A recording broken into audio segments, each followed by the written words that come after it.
અમારા બાપુજી કેમ કરતા ગુજરી ગયા? યોગ કરતા કરતા ગુજરી ગયા. યોગ કરતા કરતા, હા, ટીવીમાં રોજ યોગ કરતા હતા બાવાજીને જોઈને. મને લાગે છે કે બાપુજી વશીકરણ થઈ ગયું હતું. ઈ એમ કહેતા હાથ ઊંચા કરો તો બાપુજી હાથ ઊંચા કરતા હતા. એ કે ટાંટિયા ઊંચા કરો તો બાપુજી ટાંટિયા ઊંચા કરતા હતા.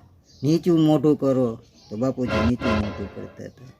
અને એકવાર ગુરુજીએ એમ કીધું કે ઊંડો શ્વાસ લ્યો, તે લાઈટ વહી ગઈ.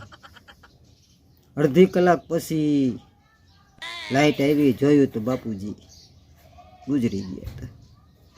કા ઓલો ઊંડો શ્વાસ લીધો ને એ પાછો કાઢી મૂક્યો એમ.